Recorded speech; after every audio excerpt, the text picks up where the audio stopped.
हरे कृष्णा आराम कांडम 5வது அத்தியாயம் பிரஜாபதி தக்ஷன் நாரதரை சபித்தல். இந்த அத்தியாயத்தினுடைய சுருக்கம் பார்க்கலாம், விவரமாவும் பார்க்கலாம்.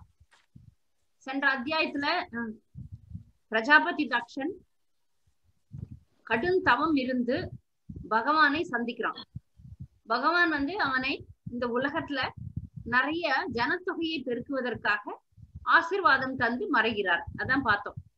இந்த அத்தியாயத்துல பகவானுடைய அருளை கொண்டு பஞ்சஜனி அப்படின்ற ஒரு மனைவியோட சமய தர்மத்துக்கு சமயத்துக்கு எதிராக இல்லாமல் வேதங்கள் கோட்பாடுகளின்படி முறைப்படி அவன் 10,000 மகன்களை புத்திரன்களை பெற்றெடுக்கிறார். அந்த 10,000 மகன்கள் ஹரியஸ்வர்கள் என்று அழைக்கப்பட்டார்கள். ஹரியஸ்வர்கள் மிக சிறந்த உன்னதமான பிரஜைகள், உன்னதமான மக்கள். அவங்க தந்தையின் ஆணைக்கு ஏற்ப தவம் செய்யறதுக்கு அவர் தவம் அவர்களை மீண்டும் அவர்கள் ஜனத்தொகையை அதிகப்படுத்தணும், அதற்காக நீங்க போய் தவம் செய்யுங்க அப்படின்னு சொல்றார் பிரஜாபதி தக்ஷன். அதனால ஹரியஸ்வர்கள் நாராயண சரஸ் அப்படின்ற ஒரு தீர்த்த ஸ்தலத்துல போயிட்டு தவம் மேற்கொள்கிறார்கள், கடும் தவம் மேற்கொள்கிறார்கள். இந்த கடும் தவம் மேற்கொண்டு அவர்கள் மிக உன்னதமாக பகவானை நோக்கி தவம் செய்யறத பார்த்த நாரத முனிவர், இவர்கள் ஏற்கனவே பக்தி நிலைக்கு வந்துட்டாங்க, இனி மீண்டும் ஏன் இல்லற வாழ்க்கையில விழணும் அப்படின்ற ஒரு நல்ல எண்ணத்தினால நாரதர் அவர்கள் கிட்ட போய், நீங்க மீண்டும் போய் கிரகஸ்த வாழ்க்கையில ஈடுபட வேண்டாம், முழுமையான பக்தி தொண்டுல ஈடுபட்டுருங்க அப்படின்னு சொல்லிட்டு அவர்களுக்கு அறிவுரை சொன்ன உடனே அத ஒரு உவமானம் மூலமா சொல்லித்தரார். அதை அந்த ஹரியஸ்வர்கள் உடனே அதை புரிஞ்சு அவர்கள் பகவானை நோக்கி முழு தவம் இருந்து இந்த உலகத்தை விட்டு ஆன்மீக உலகத்துக்கு போயிடுறாங்க, இந்த 10,000 பேர். இத கேள்விப்பட்ட தக்ஷனுக்கு கொஞ்சம் கஷ்டமா இருந்தது. நான் ரொம்ப கஷ்டம் வரல, சரி அப்படின்னு விட்டுடுறாரு. அடுத்து மீண்டும் அவர் 1000 குழந்தைகளை பெற்றெடுக்கிறாள். அந்த 1000 குழந்தைகளும் மீண்டும் அதே இடத்துக்கு நாராயண சரஸ் தெரிஞ்சுதான் அனுப்புறான் தட்சன். அந்த நாராயண சரஸ் அப்படின்ற இடத்துல போய் தவம் பண்றாங்க. அந்த இடத்துல போய் தவம் பண்ணும்போது அதே மாதிரி மனநிலையில தான் இந்த சகோதரர்களும் இருக்கிறாங்க. இப்ப நாரத முனிவர் பார்த்தார், இவர்கள் ஏன் திரும்பவும் கஷ்டப்படணும், புனரப்பி ஜனனம் புனரப்பி மரணத்துல ஏன் சிக்கணும், அதனால அவர்களுக்கு துறவு வாழ்க்கையை பரிந்துரைக்கிறார். அவர்களும் அவருடைய பேச்சை கேட்டு முழுமையான துறவிகளாக மாறி பகவானை அடைகிறார்கள். இத கேட்டதுக்கு அப்புறம் தான் தக்ஷனுக்கு தாங்க முடியாத கோபம் வருது. கோபம் நாரத முனிவரை ஏடாகூடமா பேசி அவருக்கு இனி நீங்கள் இந்த உலகத்துல எங்க போறதுக்கு உங்களுக்கு சக்தி இருக்கு, ஆனா எங்கேயும் நீங்க தங்க முடியாது அப்படின்னு சொல்றார். எங்கேயும் நிரந்தரமா உங்களால இருக்க முடியாது, 3 நாட்களுக்கு மேல நிரந்தரமாக இருக்க முடியாதுன்னு சொல்றார். அத நாரத முனிவர் சந்தோஷமாக ஏற்றுக்கொள்கிறார். திரும்ப அவர் சபிச்சிருக்கலாம், ஆனா சபிக்கல. இல்ல அங்கிருந்து ஓடி போயிருக்கலாம், அதுவும் செய்யல. ஏன்னா அங்கேயே இருந்து தக்ஷனுக்கு ஒரு நல்ல புத்தி வரட்டும், ஒரு பெரிய வைஷ்ணவரை சபிச்சிட்டோமே அப்படின்னு சொல்லிட்டு நல்ல புத்தி வரணும்ன்றதுக்காக நாரதர் அங்கே இருந்ததாக பாகவதம் இங்கே கூறுகிறது. இதுல முக்கியமான விஷயம், இந்த அத்தியாயத்துல முக்கியமான விஷயம், நாரத முனிவர் அரியஸ்வர்களுக்கு ஒரு ஓமானம் காட்டுறார் பாருங்க. நல்ல பக்தர்களுக்கு கோடு போட்டு காமிச்சனாலே புரியும். நம்ம தமிழ்ல ஒரு வாசகம் இருக்கு பாருங்க, நல்ல மனுஷனுக்கு ஒரு சொல்லு, நல்ல மாட்டுக்கு ஒரு அடி. ஒரு வார்த்தை சொன்னோம்னாலே சில பேர்லாம் ஒரு பார்வையில் புரிந்து கொள்பவர்கள் இருக்கிறாங்க, ஒரு வார்த்தையில் புரிந்து கொள்பவர்கள் இருக்கிறாங்க. அதே போல இங்க ஹரியஸ்வர்கள் ஒரு ஜட இயற்கையில மூழ்கி கிடைக்கும் சாதாரண கர்மிகள் கிடையாது. அவர்கள் தந்தை சொன்னாரேன்னு தவம் பண்ண வந்தாங்க, ஆனா அவர்கள் உன்னத நிலையில் இருக்கக்கூடிய பக்தர்கள். இதை அறிந்த நாரதர் தான் இவர்களுடைய வாழ்க்கை வீணா போக கூடாது அப்படின்னு சொல்லிட்டு மறைமுகமா தான் சொல்றார். அந்த மறைமுகமா சொன்னதையே அவர்கள் புரிந்து கொள்கிறார்கள். அத இது இந்த மறைமுகமா அவர் சொன்ன ஓமானம் இதுல 9ல இருந்து 10 விஷயங்களை நாரத முனிவர் இங்க சொல்றார். அந்த 10 விஷயங்கள் பதம் 6ல இருந்து 9 வரைக்கும் இருக்கு. அதுக்கப்புறம் வந்து அரியஸ்வர்கள் வந்து அதை புரிந்து கொண்ட விதம் வந்து 20ஆம் பதம் வரைக்கும் இருக்கு. அத ஒரு அட்டவணையாட்டம் போட்டிருக்கிறேன். அதை பார்த்தோம்னா நமக்கு சுருக்கமா புரிஞ்சுக்கலாம். அதுக்காக அட்டவணையை பார்த்துக்கலாம் நம்ம. இப்ப எல்லா பக்தர்களுக்கும் இந்த அட்டவணை தெரியும்னு நினைக்கிறேன். பாக்குறீங்களா? ஹரே கிருஷ்ணா. இப்ப பாருங்க, இந்த நாரத முனிவர் வந்து 10 ஓமானத்தை சொல்றார். 10 விஷயங்களை சொல்றார். பொதுவா சொல்றார். ஒரு பூமி, நீங்க வந்து இன்னும் பூமியினுடைய முடிவை நீங்க காணவே இல்லை. ஒரே ஒரு ராஜ்யத்துல ஒரே ஒரு மனிதன் மட்டும் வாழும் ராஜ்யம் இருக்கிறது. அந்த இடத்துல ஒரு துவாரம் இருக்கிறது. அந்த துவாரத்துல புகுந்தவன் வந்து திரும்பி வரவே முடியாது. அங்க வந்து ஒரு நெறி தவறிய ஒரு வேசி இருக்கிறா. அவ வந்து தினம் தினம் தன்னை வந்து கவர்ச்சியாக அலங்கரித்துக் கொள்கிறாள். அந்த வேசிக்கு ஒரு கணவன் இருக்கிறான். அப்ப அந்த இடத்துல வந்து 2 திசைகளிலும் ஓடக்கூடிய ஒரு நதி இருக்கிறது. அந்த இடத்துல வந்து ஒரு 25 பொருட்களாலான ஒரு வீடு இருக்குது. அந்த இடத்துல ஒரு பேசும் அன்னம் இருக்கிறது. கூர்மையான கத்திகளாலும் வஜ்ரங்களாலும் ஆன ஒரு சுழலக்கூடிய ஒரு பொருள் இருக்கிறது. நீங்கள் வந்து இதெல்லாம் இருக்கு. உங்களுடைய தந்தையினுடைய உண்மையான நோக்கத்தை தெரிந்து கொள்ளாமல் நீங்க எப்படி சந்ததியினை உருவாக்குவீர்கள் அப்படின்னு சொல்லிட்டு கேட்டுட்டு விடுறார். ஆனா அந்த அரியஸ்வர்கள் வந்து அதை அழகா புரிஞ்சுக்கிறாங்க. இப்ப இவங்க சொன்ன இந்த 10 விஷயம், ஹரே கிருஷ்ணா, 6 மட்டும் தான் தெரியுது மாதாஜி. மிச்சம் அதை நான் கீழே இறக்கணும், மேல கீழே இறக்குவேன். 6 மட்டும் தான் தெரியுது. 7 வரைக்கும் தெரியும் பாருங்க. மாதாஜி 6 தான் தெரியுது மாதாஜி. இப்ப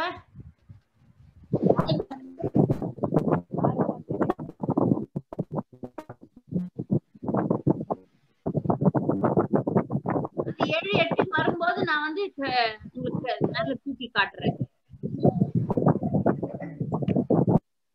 ஓகே. அரியஸ்வர்கள் வந்து இந்த விஷயத்தை எப்படி புரிஞ்சுக்கிறாங்கன்னு பார்க்கலாம். முதல்ல இந்த விஷயத்த நாம புரிஞ்சுக்கலாம். அவரு நாரத முனிவர் என்ன சொல்றார்? நீங்க இன்னும் பூமியினுடைய முடிவை நீங்கள் காணவில்லை பூ அப்படின்னு சொல்றார். அப்புறம் அந்த இடத்துல ஒரே ஒரு மனிதன் வாழும் ராஜ்யம் இருக்கிறது. அந்த இடத்துல ஒரு துவாரம் இருக்கிறது. அந்த துவாரத்துல போனவன் வெளியே மீண்டு வரவே முடியாது. ஒரு பெண் இருக்கிறாள். அந்த பெண் வந்து நெறி தவறியவள். அவள் தன்னை ரொம்ப அழகா ஒவ்வொரு நாளும் வந்து அலங்கரிச்சு கொள்கிறாள் கவர்ச்சியாக. அவளுடைய கணவன் இருக்கிறான். அந்த இடத்துல இருபுறமும் ஓடும் நதி இருக்கிறது. அதை எப்படி புரிஞ்சுக்கிறதுனா, இந்த நதி 2, அதாவது நதி வந்து இந்த பக்கமும் ஓடும், இந்த பக்கமும் ஓடும் அப்படி. அப்ப 25 பொருட்களாலான ஒரு வீடு இருக்கிறது. அங்க ஒரு பேசும் அன்னம் இருக்கிறது. கூர்மையான கத்திகளாலும் வஜ்ரங்களாலும் ஆன சுழலும் ஒரு பொருள் இருக்கிறது. இவ்வளவு விஷயத்த சொல்லிட்டு உங்களுடைய தந்தையின் நோக்கத்தை தெரிந்து கொள்ளாமல் நீங்கள் எப்படி சந்ததியினரை உருவாக்குவீர்கள்னு கேட்டுட்டு முடிக்கிறார். அப்ப அரியஸ்வர்கள் வந்து இதை அழகா புரிஞ்சுக்கிறாங்க. இந்த பூ அப்படின்ற சொல்லு வந்து ஜீவராசியினுடைய கர்ம பலனாக கிடைத்துள்ள ஜட உடல் தான்.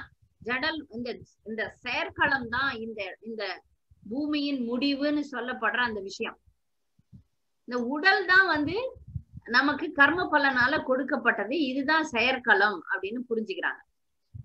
அப்ப வந்து ஒரே ஒரு மனிதன் வாழும் ராஜ்யம்னு எதுன்னு பாத்தீங்கன்னா, அது வந்து பகவான் தான், பரம புருஷர். அவர் வந்து எல்லாத்தையும் அனுபவிக்க கூடியவர்.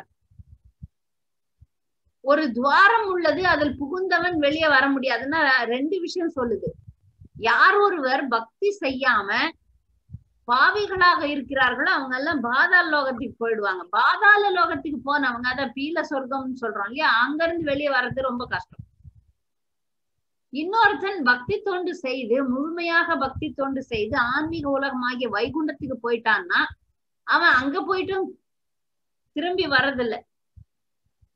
பகவான் பல முறை சொல்றாரு இல்லையா, இங்க வந்தவங்க வந்து திரும்பி வர்றதே கிடையாது. எல்லா பிரபுபாதர் வந்து பகவத்கீதையில நிறைய மேற்கோள் கொள்கிறார். நிவர்த்தந்தே, என்னுடைய தாம்க்கு வர்றவங்க வந்து திரும்பி எத்கத்வா நான் நிவர்த்தந்தே, திரும்பி வர வேண்டிய அவசியமே கிடையாது.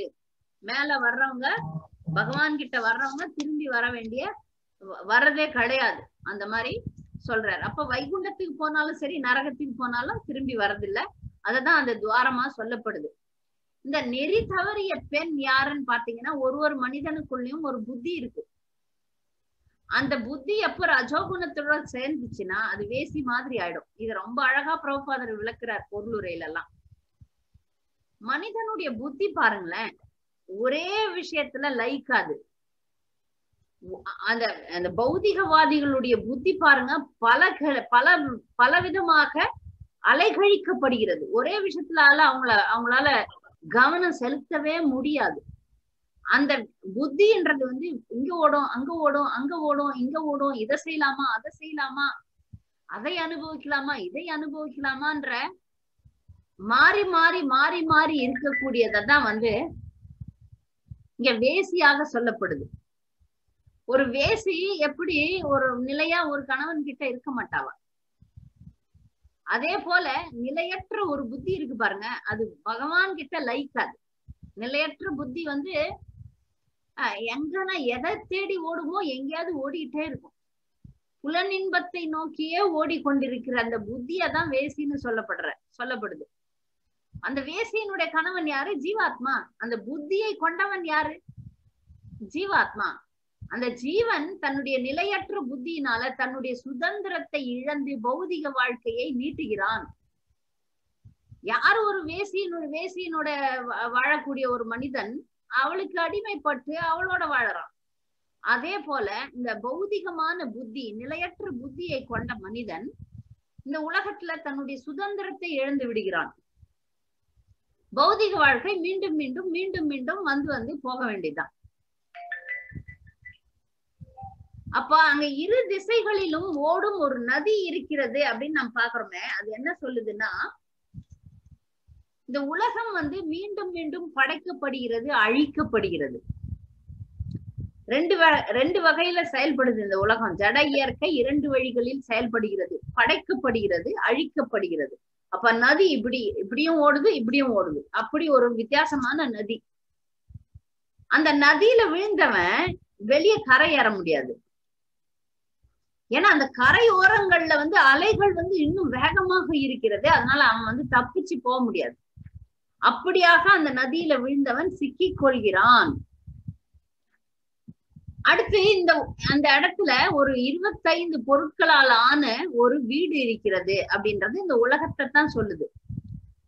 நம்ம ஏற்கனவே பகவத்கீதையில பார்த்திருக்கிறோம். 25 மூலக்கூறுகள், பஞ்சபூதங்கள், 5 செயற்புலன்கள், 5 ஞானேந்திரியங்கள், மனம், புத்தி, அகங்காரம், 5 புலன் பொருட்கள், அப்படி சொல்லிட்டு நம்ம வந்து 25 பொருட்களை பார்த்திருக்கிறோம். அது வந்து பகவான் ஏற்படுத்திய களஞ்சியம். பௌதிகமே இதனாலதான் ஆனது. நம்ம உடல்ல இருந்து ஆரம்பிச்சு இந்த பௌதிக உலகத்துல இருந்து எல்லாம் 25 மூலக்கூறுகளால் ஆனதுதான். அத வந்து அரியஸ்வர்கள் புரிந்து கொள்கிறார்கள். அடுத்து ஒரு பேசும் அன்னம். அன்னப்பறவைன்றதே எதுக்கு பெயர் போனதுன்னா, நல்லதை எடுத்துக்கும், கெட்டதை விட்டுரும். அதான் அன்னப்பறவை. இப்ப இங்க பேசும் அன்னம்ன்றது வந்து வேத சாஸ்திரங்கள். வேத சாஸ்திரங்கள் முக்கியமா பகவத்கீதை, பாகவதம் போன்றவை நமக்கு வந்து வீடு பேறு எப்படி அடைவது, பகவானுடைய அன்பை எப்படி திருப்பி பெறுவது, மறந்து விட்ட நம்முடைய நிலையை எப்படி மீண்டும் பெறுவது, இந்த ஞானத்தை நமக்கு வந்து வேத சாஸ்திரங்கள் வழங்குகின்றது. அதனுடைய இலக்கு பகவானை திருப்திப்படுத்துவதுதான் அப்படின்ற இந்த கொள்கையை நம்ம இந்த அன்னங்கள் கிட்ட இருந்து, வேத சாஸ்திரங்கள் கிட்ட இருந்து கத்துக்கலான்னு புரிஞ்சுக்கிறாங்க. அடுத்து கூர்மையான கத்திகளாலும் வஜ்ரங்களாலும் ஆனதும் தானாக சுழலுதுவமான ஒரு பொருள் இருக்கிறது. அந்த பொருள் எது? நித்தியமான காலம். இந்த காலம் வந்து காலச்சக்கரம்ன்றது முழு சுதந்திரத்துடன் ஓயாமல் உலகின் அனைத்து செயல்களையும் இயக்கி கொண்டிருக்கிறது. இந்த காலம் தாங்க எல்லாத்தையுமே முடிவு பண்ணுது. கால மாறுதல்கள் வந்து சில நேரங்கள்ல கெட்டது வரும், அது முடிவு பெறும். நல்லது வரும், அது முடிவு பெறும். காலச்சக்கரம்ன்றது வந்து சுதந்திரமாக ஓடிக்கொண்டே இருக்கிறது. அதுதான் எல்லாவற்றையும், எல்லா மனிதர்களையும், எல்லா செயல்களையும் கட்டுப்படுத்தும் ஒரு சக்தி வாய்ந்ததாக இருக்கிறது. கடைசியில ஒரு வாசகம் சொல்றார், உங்கள் தந்தையின் உண்மையான நோக்கத்தை தெரிந்து கொள்ளாமல் நீங்கள் எப்படி சந்ததியை உண்டாக்குவீர்கள். இந்த தந்தைன்னு சொன்னது யார? தக்ஷன் கிடையாது. இது உண்மையான தந்தையாகிய பரமபுருஷ பகவானை சொல்றார். பரமபுருஷ பகவானுடைய கட்டளை என்ன? இங்க வந்தீங்களா, வேலையை முடிச்சீங்களா, திரும்பி என்கிட்ட வாங்க அப்படின்னு சொல்றார். ஒருவர் விடுதலையை கற்றுக் கொடுக்கும் சாஸ்திரங்களின் அறிவுரைகளை கட்டாயம் ஏற்க வேண்டும். இப்ப நாரத முனிவர் நேரடியா சொல்லல அவங்களுக்கு. இவர்கள் ஞானம் பெற்றவர்கள் அப்படின்றதுனால மறைமுகமா தான் சொல்றாரு. நல்லா புரிஞ்சுக்கணும். அவர் நேரடியா சொல்லல, மறைமுகமா சொன்னார். அப்ப அவர்கள் ஞானம் இல்லாதவர்கள் ஆனா இருந்தா அவங்க வந்து புரிஞ்சிருக்க மாட்டாங்க. எங்க அப்பா வந்து எங்களை தவம் பண்ண சொன்னார், நாங்க தவம் செஞ்சிட்டோம், நாங்கள் மீண்டும் எங்க அப்பா கிட்டே போறோம், எங்க அப்பா கிட்ட போயிட்டு நாங்க வந்து எங்களுடைய வாழ்க்கையை தொடர்கிறோம்னு சொல்லியிருப்பாங்க. ஆனா பக்தர்களாக இருந்தால் கோடிட்டு காட்டினாலே பக்தியினுடைய மகத்துவத்தை புரிந்து கொண்டு அவர்கள் அதன்படி நடப்பார்கள். இந்த ஹரியஸ்வர்கள் வந்து ஏற்கனவே பக்தியின் உன்னத தலத்துல இருந்தவங்க. அதனால ஓமானத்து சொன்ன உடனே அவர்கள் புரிந்து கொண்டு நாரதருடைய கருணையினால அவர்கள் பகவானிடம் செல்வதற்கான தவம் செய்வதற்காகவும் சென்று விட்டு அவர்கள் பகவானையும் அடைஞ்சிட்டாங்கன்னு தான் சொல்லப்படுது. அடுத்து 1000 புத்திரர்கள் வந்தாங்க இல்லையா? சரி, இத வந்து தக்ஷன் பெருசாக எடுத்துக்கல. ஆனா அடுத்த 1000 புத்திரர்கள் வந்து இதே மாதிரி வேலைகளை செஞ்சாங்க அப்படின்னும் போது அவருக்கு வந்து கோபம் அதிகமாகுது. அவர் பேச ஆரம்பிக்கிறார். தக்ஷன் சில விஷயங்கள் வந்து சரியாதான் சொல்றார். எப்படின்னா, பக்தியில வந்து ஞானமே இல்லாம புரிதலே இல்லாம ஒரு பக்தி மார்க்கத்துல வர்றவன் வந்து மீண்டும் வழிக்கு அந்த விஷயத்துக்கே வந்துருவான். ஒரு உதாரணத்தை சொல்றார் தக்ஷன். என்ன உதாரணம்னா, ஒரு பெண் குழந்தை பேரு பெறும்போது மிக அதிகமான துன்பத்தை அடைகிறாள். ஆனா அந்த துன்பத்தை அந்த குழந்தை பிறந்த பிறகு கொஞ்ச நாள்ல மறந்துடுறார். மீண்டும் வந்து அந்த அந்த துன்பத்தை உணர்ந்தவளாக இருந்தால் மீண்டும் குழந்தை பெறுவதற்கான தைரியம் அவளுக்கு வராது. ஆனா பொருளுரையில பிரபுபாதர் சொல்றாரு, மக்கள் மீண்டும் மீண்டும் மீண்டும் மீண்டும் கஷ்டப்படுறாங்க. கஷ்டப்பட்டு ஆனால் அந்த கஷ்டத்துல இருந்து விடுதலை ஆகணும் அப்படின்னு நினைக்கிற உன்னதமான பக்தி தொண்டை எடுக்கிறது கிடையாது. மீண்டும் அந்த கஷ்டத்துலதான் விழறாங்க. எனவே தக்ஷன் இந்த ஓமானம், இப்ப அந்த ஒரு பெண் வந்து குழந்தை பிறக்கிற வரைக்கும் தான் அந்த கஷ்டத்தை உணர்றா. அப்புறம் மீண்டும் வந்து உடலுறவு சுகத்துல இறங்கிடுறா. அந்த மாயைன்றது வந்து ஒரு மனிதனை மீண்டும் மீண்டும் துன்பத்துல இயக்க வைக்குது, சிக்க வைக்கிறது. அதான் பிரபுபாதர் சொல்றார். தக்ஷன் வந்து தக்ஷனுடைய கூற்றுப்படி ஒருத்தர் வந்து உலக வாழ்க்கையை, உலக இன்பங்களை அனுபவித்து அதனால வர துன்பங்களையும் அனுபவித்து முழு ஞானத்தோட அதுல இருந்து துறவு பெற வேண்டுமே தவிர, நிறைய கடமைகள் இருக்கு, அந்த கடமைகள் எல்லாம் முடிக்காம நேரடியாக துறவு வாழ்க்கைக்கு போகக்கூடாதுன்னு சொல்றார். இது சாதாரண மக்களுக்கு பொருந்தும். அந்த அரியஸ்வர்களும் அடுத்து வந்த அந்த 1000 புதல்வர்களும் அந்த நிலையில இல்ல, சாதாரண நிலையில இல்ல. அவங்க ஏற்கனவே பக்தியினுடைய உன்னத தளத்துக்கு வந்துட்டாங்க. அதனால அவர்களுக்கு ஞானமும் வைராகியமும் வந்துட்டுது. இந்த ஒரு அறகுற மனிதர்களுக்கு நாரத முனிவர் இந்த மாதிரி உபதேசம் பண்ணியிருந்தா அவங்க வந்து பாதியில போயிருப்பாங்க. அவங்க சில பேர் அப்படித்தானே, துறவரம் வந்து ஏதோ ஒரு வேகத்துல எடுத்துருவாங்க, அப்புறம் அவங்களால அதை தொடர்ந்து நிலைத்து நிற்க முடியாது. அப்படிப்பட்டவர்கள் மீண்டும் வந்து பேக் அடிப்பாங்க. அப்படிப்பட்டவர்களுக்கு தக்ஷன் சொல்ற நியாயம் சரி. ஆனா நாரத முனிவருக்கு தெரியும் இவர்கள் ஏற்கனவே உன்னத நிலையில இருக்கிறாங்க, அதனால இவர்களுக்கு பக்தி தான் சிறந்தது, இவர்கள் ஏன் சிக்கணும்? இந்த சிக்கல்ல இருந்து விடுதலை பெற்றவர்களாக இவங்க இருக்கிறதுனால இவர்களுக்கு பக்தி, தூய பக்தி தோன்று சிறந்ததுன்னு துறவரத்தை பரிந்துரைக்கிறார். அதனால நாரத முனிவர் ஒரு நாளும் தவறு செய்யல. இதை கடைபிடிக்க முடியாத ஒருத்தவங்களுக்கு சொல்லி தரல. அந்த வைராகியம் ஏற்கனவே வந்துடுச்சு அவங்களுக்கு. அதனாலதான் அவர்களுக்கு துறவரத்தை பரிந்துரைத்தார். இதை புரிந்து கொள்ளாத தக்ஷன் பிரபுபாதர் வந்து பொருளுரையில நிறைய எழுதுறாரு. ஏன்னா பிரச்சாரம் செய்ய போகும்போது பிரபுபாதருக்கு இந்த இன்னல்கள்லாம் வந்தது. பெற்றோர்கள்லாம் பிரபுபாதரை வந்து சபிச்சாங்க. ஏன் இந்த ஆள் இப்படி நிறைய என்னுடைய குழந்தைகள் எல்லாம் பக்தி மார்க்கத்துக்கு கொண்டு போறாரு அப்படின்னு சொல்லிட்டு பிரபுபாதரை வந்து நிறைய பெற்றோர்கள் வந்து பேசினாங்க, ஏசினாங்க. அத வந்து நாரத முனிவரும் பிரபுபாதரும் ஒரே நிலையில இருக்கிற மாதிரி பிரபுபாதர் வந்து எழுதுறார். உண்மைதான். ஏன்னா பிரச்சாரத்துல ஈடுபட்டிருக்கும் பக்தர்களுக்கு இந்த தொல்லைகள் வர்றது வந்து இயல்புதான். உலகத்துல இதெல்லாம் நடக்குது. ஏன்னா பொதுமக்கள் வந்து தன்னுடைய மகன் குடிப்பான், சூதாடுவான், பல பெண்களோட சுற்றுவான், அதெல்லாம் பரவாயில்லன்னு சொல்றாங்க. ஆனா பக்தி மார்க்கத்துக்கு வரும்போது அவர்களுக்கு வந்து ஒரு கஷ்டம் ஏற்பட்டு விடுகிறது, அவர்களுக்கு வந்து ஒரு பயம் ஏற்பட்டு விடுகிறது. அதே நிலையில தான் தக்ஷன் இருக்கிறார்.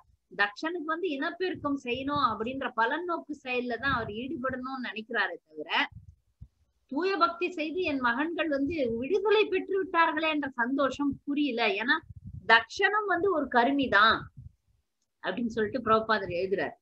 தக்ஷன் வந்து ஒரு அடிப்படை நிலையில தான் இருக்கிறாரே தவிர உயர்ந்த நிலையில இல்ல. அதனாலதான் அவருக்கு வந்து நாரத முனிவர் மேல கோபம் வருது. ஆனா இங்க இடத்துல வந்து நாரத முனிவர் இந்த சாபத்தை தக்ஷன் வந்து நாரத முனிவரை சபிக்கிறார். சபிச்ச உடனே அதை வந்து நாரத முனிவர் அதை பற்றி பெருசாகவே எடுத்துக்கல. நாரத முனிவருக்கு வந்து சாபனம் எல்லாம் ஒண்ணும் பண்ணாது. ஏன்னா அவர் வந்து இந்த உலகவாசி கிடையாது. அவர் ஏற்கனவே முக்தி பெற்றவர். பகவானுடைய திருப்திக்காக இந்த பௌதிக உலகத்தில் தினம் சஞ்சாரித்து பயணம் செய்து பரிவிரஜகாச்சாரியார், அதாவது பயணம் செய்யும் பிரச்சாரகராக அவர் வந்து இங்க இருக்கிறார். அவர் ஏற்கனவே விடுதலை பெற்றவர். அப்ப நாரத முனிவருக்கு வந்து இந்த பௌதிக உடல் கிடையாது. ஒரு முறை இந்த இரண்யகசிபு நாரத முனிவரை கொல்வதற்கு திட்டமிடுவான், கொல்ல பார்ப்பான். ஆனா நாரத முனிவரை ஒண்ணும் செய்ய முடியாது. நாரத முனிவர் வந்து முக்தி பெற்றவர். அவருக்கு இருக்கிறது வந்து சச்சிதானந்த ரூபம். அதனால அழியாத ஒரு தேகத்தை பெற்றவர். அவர் வந்து பௌதிக உலகம் முழுக்க சென்று பாடலை பாடுறார். நாரத முனி பாஜாய் வீணா ராதிகா ரமண நாமே அப்படின்ற ஒரு பிரசித்தி பெற்ற பாடலை வந்து பக்தி வினோத் தாக்கூர் எழுதின அந்த பிரசித்தி பெற்ற பாடலை முழுசா பிரபுபாதர் எழுதியிருக்கிறாரு. இங்க இப்ப நாரத முனிவருடைய வேலை என்னன்னா, பிரபஞ்சம் முழுக்க சஞ்சாரம் பண்ணி நிறைய பக்தர்களை உருவாக்குவது, தன்னுடைய சங்கத்தை கொடுத்து நல்ல பக்தர்களை உருவாக்குறது தான் நாரத முனிவருடைய முழு நேர சேவை. அதனால அவருக்கு வந்து இந்த சாபனம் எல்லாம் என்ன பண்ண முடியும்? இந்த சாபம் கொடுத்தார் தக்ஷன், அதை வந்து சந்தோஷமா ஏத்துக்கிறார். சரி, நல்லதுதான், உனக்கு இருக்கிற இடம் தேவையே இல்லையே. நாரத முனிவருக்கு எங்க தங்கணும்னு அவசியம் கிடையாது. ஆனாலும் அவர் சொல்றார், அதை ஏற்றுக்கொள்கிறார். பிரபுபாதர் இதுக்கு என்ன விளக்கம் சொல்றாருன்னா, ஜகாய் மதாய் வந்து சைத்தன்ய மகாபிரபு லீலையில ஜகாய் மதாய் நித்யானந்தரை கல்லெடுத்து அடிப்பாங்க பிரச்சாரத்துக்கு போனப்ப. இப்ப நித்யானந்தர் அந்த அடி வாங்கி அவருக்கு ரத்தம் வரும், நிப்பார், அங்கேயே நிப்பார். இதுக்கு காரணம் என்னன்னா, இதை கண்ட சைத்தன்ய மகாபிரபு கோபம் வருது, சக்கரத்தை எடுத்து அவர்களை அழிக்க வருவார். நித்யானந்தர் சொல்வார், இந்த பிறவி வந்து ஆயுதங்களை எடுக்கிறதுக்கு இல்ல, உங்களுடைய கருணையை காட்டி அவர்கள் மீது அவர்களை பக்தர்கள் ஆக்க வேண்டும், இது கருணை அவதாரம், நீங்க ஆயுதம் எடுக்க கூடாதுன்னு கெஞ்சுவார் நித்யானந்தர். அதே போலதான் நாரதரும் இங்க வந்து தக்ஷன் வந்து இவ்வளவு சாபம் கொடுத்தும் பேசாம அங்கே நிக்கிறதுக்கு காரணம், தக்ஷன் தன் தவறை உணர வேண்டும் என்பதற்காக. ஓடி இருக்கலாம், நாரத முனிவர் ஓடி போயிருக்கலாம், இல்ல திரும்ப சாபனம் கொடுத்திருக்கலாம். ஆனா அதெல்லாம் வந்து அவர் வந்து செய்யாம அங்கேயே நின்னு அவருடைய சங்கத்தினால இந்த தக்ஷனுக்கு ஏதாவது புத்தி வருமா அப்படின்னு சொல்லிட்டு பேசாம அதை தாங்கி நிற்கிறார். இதுதான் வந்து சாது லட்சணம்னு இப்பதான் நம்ம பார்த்தோம். இரக்கமுள்ளவர்கள், மன்னிக்கும் தன்மை உடையவர்கள், பொறுமையானவர்கள், மரத்தை விட பொறுமையானவர்கள், புல்லை விட தன்னைத்தானே தாழ்வாக நினைக்கக்கூடியவர்கள். திருநாதப்பி சுனிச்சன தரோரப்பி சகிஷ்ணுனா அமானினமானதேன கீர்த்தனிய சதாஹரி. நாரத முனிவர் எப்போதும் கீர்த்தனம் செய்து கொண்டிருக்கும் ஒரு உன்னதமான பக்தர். அவர் வந்து தனக்கு வந்து மதிப்பு, மரியாதை, பெருமை, புகழ் அதெல்லாம் தேடுறது இல்ல. யாராவது சபிச்சா கூட அதை தாங்கிக் கொள்கிறார். பொறுமையானவர், மரத்தை போன்று பொறுமையானவர். அவருக்கு எதிரிகள் கிடையாது. அஜாத சத்ரு, சுகுர்தம் சர்வதேகினாம். அவர் எல்லா ஜீவராசிகள் மேலையும் அன்பு கொண்டவர். அதனால அவருக்கு வந்து பகைவரே கிடையாது.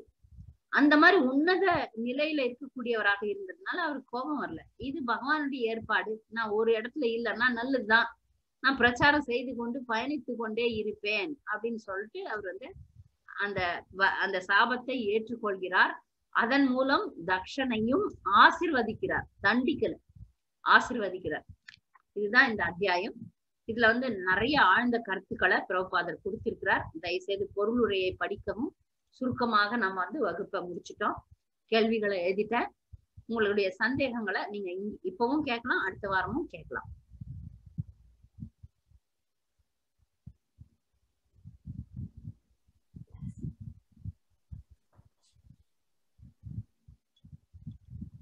ஹரே கிருஷ்ணா மாதாஜி, பணிவான வணக்கங்கள். பணிவான வணக்கங்கள் பிரபு. மாதாஜி, அந்த லிஸ்ட் நீங்க இந்த வாட்ஸ்அப்ல போட்டு விடுவீங்களா? லிஸ்ட் அந்த அட்டவணையை வாட்ஸ்அப்ல போட்டுறேன் பிரபு.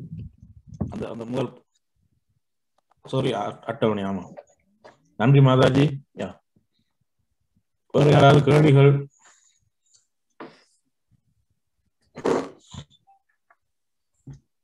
மாதாஜி, இப்ப தக்ஷனுக்கு இந்த பாகவத அபச்சாரம் வந்துருதா மாதாஜி? இல்ல மன்னிச்சிடுறாரு நாரத முனிவர். ஏன்னா தக்ஷனுக்கு இந்த கதை என்ன ஆகுதுன்றத பாகவதத்துல வந்து விவரம் இல்லை. ஒருவேளை தக்ஷன் வந்து தக்ஷனுடைய அடுத்தது வந்து பிரஜாபதி அவர் வேற அடுத்த இனிமேல் ஆண் குழந்தைகளை நான் பெக்க போறது இல்ல, பெண்களையே பெற்றுக்கிறேன்னு சொல்லிட்டு ஆண் குழந்தைகளை விட்டுட்டு பெண் குழந்தைகளை வச்சு சந்ததியை பெருக்கிறார். அவ்வளவுதான் அவரை பத்தி சொல்லி இருக்கிறது. அவர் அபராதம் பண்ணது உண்மைதான். ஆனா அதனால அவருக்கு என்ன ஆச்சுன்றதனுடைய விவரங்கள் இங்க இல்ல. ஒருத்தர் வந்து அபராதம் பண்ணாருன்னா அவர் வந்து ஆன்மீகத்துல முன்னேற முடியாது. அவருடைய இப்ப தக்ஷனுடைய இலக்கு வந்து கிருஷ்ண பிரேமை கிடைக்காது அவருக்கு, அவ்வளவுதான். வைஷ்ணவ அபராதத்தினுடைய முக்கியமான ஒரு மிகப்பெரிய தண்டனை என்னன்னா, பகவான் பேர்ல நாமத்துல வந்து ருச்சி வராது. அதுவே மிகப்பெரிய தண்டனை தான். ஆனா நிறைய பேருக்கு தெரியாது.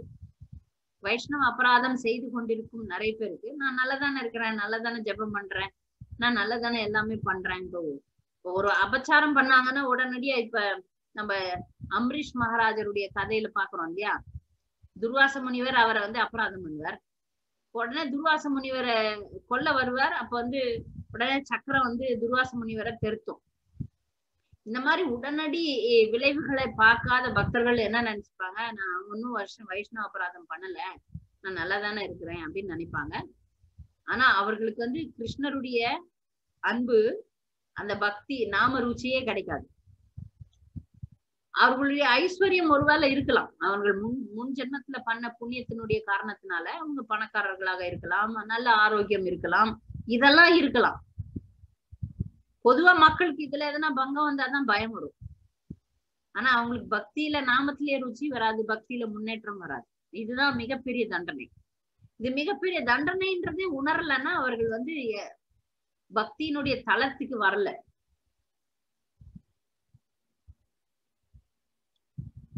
இப்ப தக்ஷனுடைய நிலை வந்து மிகப்பெரிய உன்னதமான பக்தனாக இங்க சொல்லப்படவே இல்லை. தக்ஷன் பிரஜாபதி அப்படிதான் சொல்லப்படுறாங்களே தவிர அவருக்கு கிருஷ்ண பிரேமை கிடைச்சது, அவருக்கு வந்து நாரத முனிவரை இப்படி சபிச்சுட்டோமேன்னு சொல்லிட்டு வருத்தப்பட்டார், அந்த மாதிரி எல்லாம் எதுவுமே இல்லை.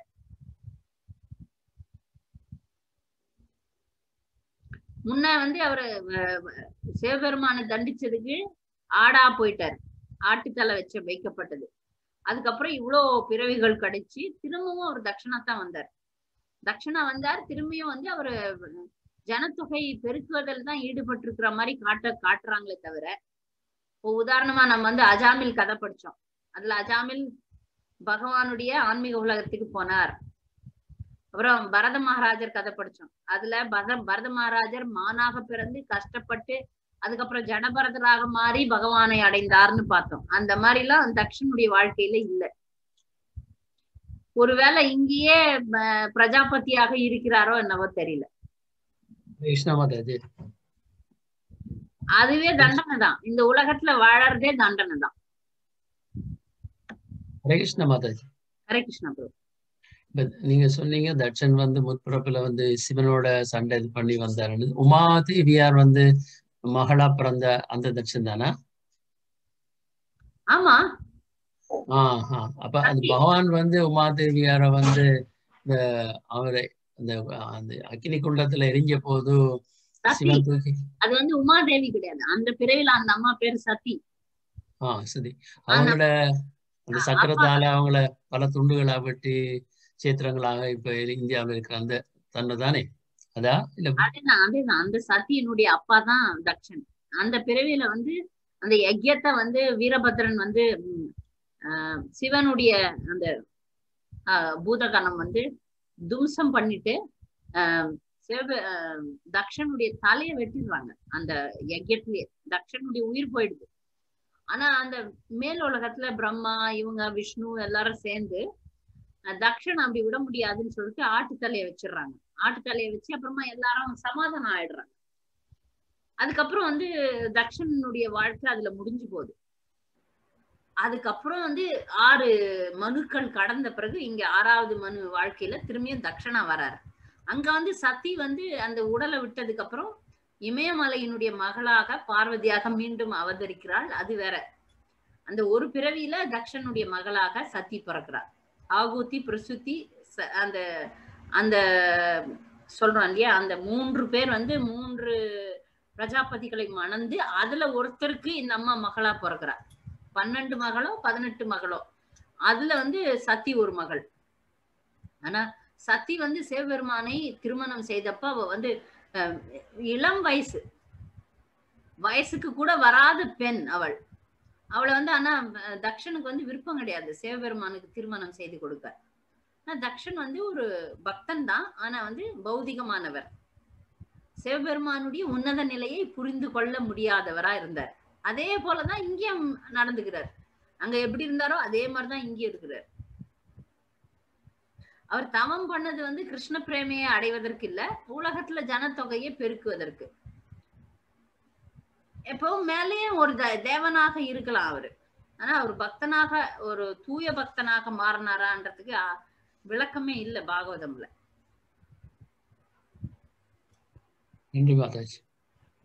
அவர் வைஷ்ணவர் தான், ஆனா இந்த உலகத்திலே இருக்கணும் நினைக்கிற ஒருத்தர். இங்க விட்டு போனோம் பகவானை அடையணும் அப்படின்ற தூய எண்ணம் இல்ல அவருக்கு. மாதாஜி, நான் இது இப்போ 2 சம்பவத்துக்கும் ஒரு வித்தியாசம் இருக்குன்னு நான் நினைச்சேன் மாதாஜி. இப்போ வந்து சிவபெருமானோட இருக்க சம்பவத்துல அவர் பொறாம கொள்றாரு சிவபெருமான் மேல. ஆனா இந்த நாரத முனி கிட்ட அவர் பொறாம எல்லாம் இல்ல, ஆனா அறியாமை, அதனால அது கொஞ்சம் மன்னிச்சிடுறாங்களோ? ஆமா, இருக்கலாம். மன்னிப்பு பெறுகிறார். நாரத முனிவர் பேசாம நின்னதே மன்னிப்பு தான். ஆனால் இவருடைய இலக்கு என்ன ஆகும்? தக்ஷனுக்கு வந்து பெரிய ஆன்மீக முன்னேற்றம் வராதே. எப்ப நான் வந்து ஒரு அடிப்படை விஷயத்தையே என்னால புரிஞ்சுக்க முடியல, மன்னிக்கணும்னு நாரதர் முனிவர்கிட்ட அவர் வந்து அந்த மாதிரி ஒரு எபிசோடே நடக்கல. இப்ப அடுத்து திரும்பி அவர் வந்து அதை விட்டுட்டு சரி ஆண் குழந்தைகளை பெத்தாதான் இவரு நாரத முனிவர் வந்து இந்த மாதிரி பண்ணிடுறாரு, நான் பெண் குழந்தைகளா பெத்துக்கிறேன்ட்டு அடுத்தது பெண் குழந்தைகள்ல இறங்குவார். அவ்வளவுதான்.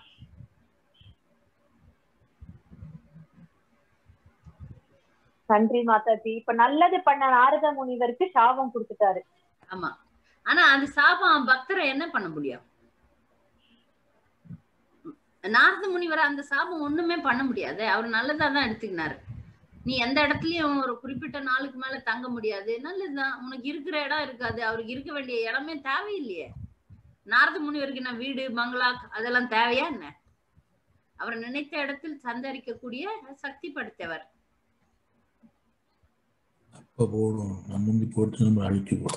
அவருக்கு இருக்க இடம் இருக்க வேண்டிய அவசியமே இல்லையா? அவர் வந்து விடுதலை பெற்றவர். இந்த உலகத்துல வாழணும். நம்மள மாதிரி பௌதிக உடல் இருந்தாதான் மழை தாக்கும், வெயில் தாக்கும், வீடு தேவை, எல்லாம் தேவை, கார் தேவை, வசதி தேவை, எல்லாம் தேவை. அவருக்கு ஒண்ணும் தேவையே இல்லையா?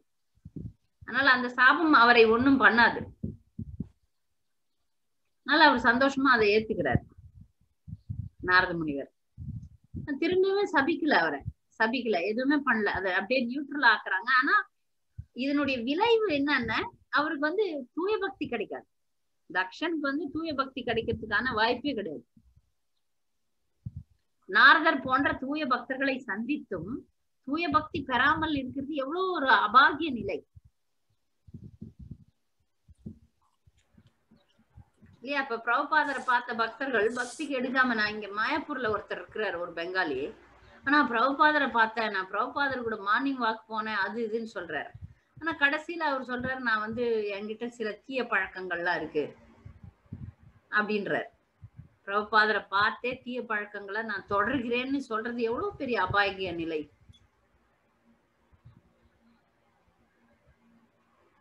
அதே போலதான் தக்ஷன் இங்க போன அத்தியாயத்துலதான் கிருஷ்ணரையே பகவானே 8 கைகளை வச்சு தரிசனமே கொடுக்குறாரு. இப்போ நாரத முனிவர் கூட தன் மகன்களை உய்விக்கிறார். ஆனா அவருக்கு புரியல நானும் உய்ய வேண்டும்னு. இதுவே ஒரு மிகப்பெரிய தண்டனை தான். இத புரிஞ்சுக்கலனாலே அது ஒரு பெரிய தண்டனை தான். இவ்வளவு பகவானும் தூய பக்தனும் பக்கத்துல இருக்கும்போது நம்ம விடுதலைக்கான வழிகளை பத்தி யோசிக்காம இருந்தோம்னாலே அது மிகப்பெரிய தண்டனை. அந்த தண்டனையை தக்ஷன் அனுபவிக்கிறார் தான். புரியவே இல்லை அவருக்கு. அந்த மாதிரிதான் பொதுமக்கள் நாம எல்லாம் இருக்கிறோம். நமக்கு புரியவே இல்லை எது முக்கியம், வாழ்க்கையில் எனக்கு எது முக்கியம் என்பது புரிந்து கொள்ளாமல் நாம் வாழ்ந்து கொண்டிருக்கிறோம். ஹரே கிருஷ்ண மாதாஜி. சஜ்ஜனி மகாபுரோட இருந்த ஒரு பெரிய ஒரு பக்தர் தான், அவருடைய பேர் மறந்து போச்சு. அவரு கூட ஒரு ப்ராஸ்டிடியூட்ட போய் போனாரே, என்ன பேர் அவருக்கு? இல்ல, அவர் காலா கிருஷ்ணதாஸ். காலா கிருஷ்ணதாஸ். அவர் ப்ராஸ்டிடியூட் கிட்ட போல, அவர் இது பில்லி சூன்யம் வச்சு மயக்கிடுறாங்க. இதுல கேரளால பில்லி சூன்யம் வச்சு அவரை கவர்றாங்க. ஆனா அவரை அப்புறமா சைத்தன்ய மகாபிரபு மீட்டு கொண்டு வர்றாரு. மகாபிரபு கூடவே இருந்தும் மகாபிரபுக்கு அதான் கோபம். அப்புறமா காலா கிருஷ்ணதாஸை தள்ளி விட்டுறாரு. ஆமா, நான் கேள்விப்பட்டிருக்கேன். ஓரமா ஒதுக்கி வச்சிருவாரு. நீ இவ்வளவு தூரம் அவரோடவே பயணித்திருக்கிறார். அந்த மாதிரி உண்டு, ஜீவராசிகள் உண்டு. நாம கூட அப்படித்தான் எத்தனை ஜென்மம் எந்தெந்த பெரிய மிக உயர்ந்த தூய பக்தர்களோட இருந்துட்டு கூட நம்ம வந்திருக்கலாம். பிறவிகளை தொடர்ந்து கொண்டிருக்கிறோமா என்னவோ தெரியாது. பௌதிக வாழ்க்கையில் நம்ம எத்தனை பிறவி சிக்கி கொண்டிருக்கிறோம் என்பது தெரியாது. இந்த பிறவியில் நமக்கு இந்த விஷயம் புரிந்தால் முழுமையான தூய கிருஷ்ண பக்தியில நம்ம தீவிரமாக ஈடுபடுவோமாக. இந்த விஷயம் புரியுது இல்லையா? இதெல்லாம் இந்த உலகத்துல அறியாமை என்ற சிக்கல்ல நம்ம மாட்டிக்கொண்டிருக்கிறோமே. இதுல இருந்து வெளியே பிரபுபாதர் சொல்ற மாதிரி 16 மாலைகள் மட்டும் கிடையாது. 16 மாலைகளை பண்ணிட்டு அப்படி எடுத்து வைக்கிறவன் பக்தனே கிடையாது. தொடர வேண்டும், எப்போதும் தொடர வேண்டும். அதற்கான ருச்சியை வளர்த்து கொள்ள வேண்டும். அதற்கான ஆசையை நாம வளர்த்து கொள்ள வேண்டும். இடைவிடாமல் கேட்க வேண்டும். பகவானுக்கு தோன்று புரிய வேண்டும். இதை நம்ம செய்யும் போது தூய கிருஷ்ண பக்திக்கு தளத்துக்கு படிப்படியாக உயர்த்தப்படுவோம். இந்த பிறவியே போதும், அடுத்த பிறவிக்கெல்லாம் தள்ளி வைக்க வேண்டாம். அடுத்த பிறவி நம்ம பிரஜாபதி தக்ஷன் ஆயிட்டோம்னா அவ்வளவுதான், சரியா போச்சு வாழ்க்கை. ஹரே கிருஷ்ணா மாதாஜி.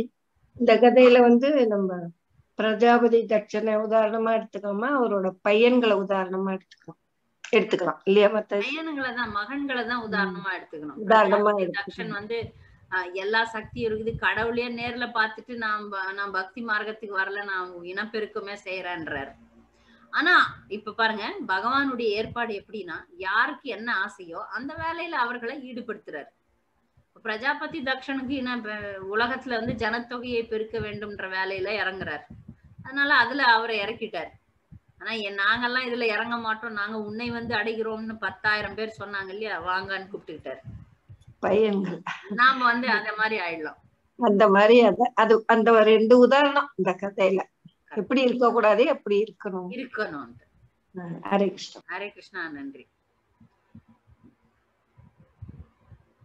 வாஞ்சா கல்பதருபஸ்ய கிருபா சிந்துப்யேவ ச பதிதாஸ்ய